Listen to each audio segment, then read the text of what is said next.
একটি বিবাহিতা মেয়ের আত্মবিশ্লেষণ। শুনুন, মন দিয়ে শুনবেন কিন্তু। সিঁদুর দিয়েছ তুমি, ব্যাস এইখানেই সব লেনদেন, কেনা বেচা, দেওয়া নেওয়া সব শেষ। কি তাই তো? তারপর থেকেই শুধু আমাকেই দিতে হচ্ছে। কি কি দিয়েছি আমি? এই প্রশ্ন আমার আগে নিজেকে জিজ্ঞাসা করো।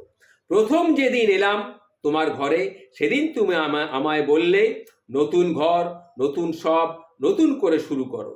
হ্যাঁ, তারপর থেকেই আমি প্রতিদিন নতুন করে, প্রতিটি সকাল নতুন করে শুরু করেছি।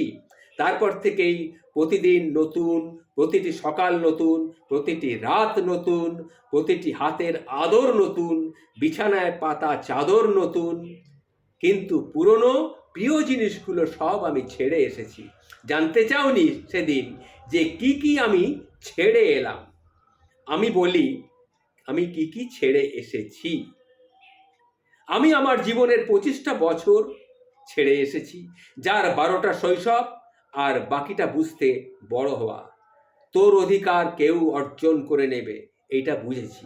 আর ছেড়েছি বাবার যত্ন, মায়ের আদর, ভাইয়ের সাথে খুনসুটি, বিকেলের লাফদড়ি, সন্ধ্যায় এক থালা মাখা মুড়ি, শীতের রাতের বৃষ্টি, বাসে করে বন্ধুদের সঙ্গে ইউনিভার্সিটি থেকে ফেরা, আরো কত কি আমি ছেড়েছি। না না, যা ছেড়েছি তা কিন্তু আর ফেরে না। হারানো বিকেল ফেরে না, নারীর কৈশোর ফেরে না, নারীর কৌতূহল ফেরে না, বসন্তের শিহরণ ফেরে না। শুধু ফিরে আসে তোলপাড় করা হৃদয়ের ফিরে আসার ডাক। এগুলো সব ছেড়ে আমায় নতুন করে শুরু করতে হলো।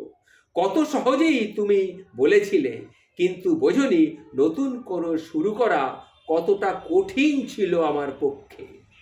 নিজের কাছে সব কিছু আছে, এখন আমি বুঝতে পারি না। আগে সবই আমার নিজের ছিল। মায়ের গহনা ছিল, বাবার উপহার ছিল, ভাইয়ের ভাগ করে নেওয়া ছিল, তবু ছিল নিজের হাতে ব্যস্ত হাতে মা আমাকে খাইয়ে দিত, মায়ের হাতে রান্না ছিল, সব কিছুই আমার নিজের ছিল।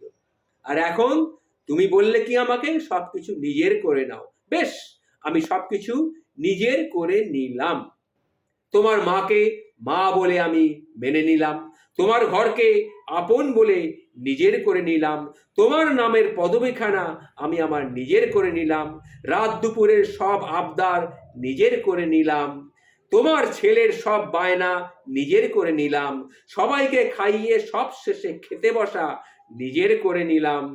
মায়ের কাছে গেলে এখনো বলে যেতে হয় যে আমি মায়ের কাছে যাচ্ছি, এটাও আমি নিজের করে নিলাম। মায়ের কাছে গেলে কিন্তু মা এখনো বলে, কিরে দুমুঠো খাইয়ে দেবো, কিরে তোর চুলটা বেঁধে দেবো, আজ একটু বেশি করে ঘুমো না, ও বাড়ি তো ভোর ভোর উঠিস, আজ একটু বেলা করে উঠিস, একটু ঘুমিয়ে নে। মা কিন্তু এ কথা বলে। তাই ভাবি, সত্যি ওই বাড়িটা আমার সত্যি, নাকি এই বাড়িটা আমার সত্যি? ও বাড়িটা সত্যিই কি আমার মা? ওখানে আমি কারোর স্ত্রী নয়, ওখানে আমার বাবা, আমার মা, আমার ভাই, সব কিছু আমার নিজের বলে মনে হতো।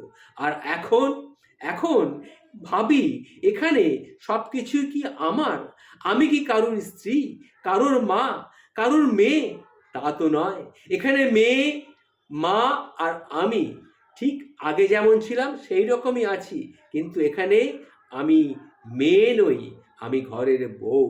তাই এখনো যখন এ বাড়িতে ফিরি মনে হয়, মা এটাই আমার নিজের বাড়ি নয়, এটা এটা আমার শ্বশুর বাড়ি।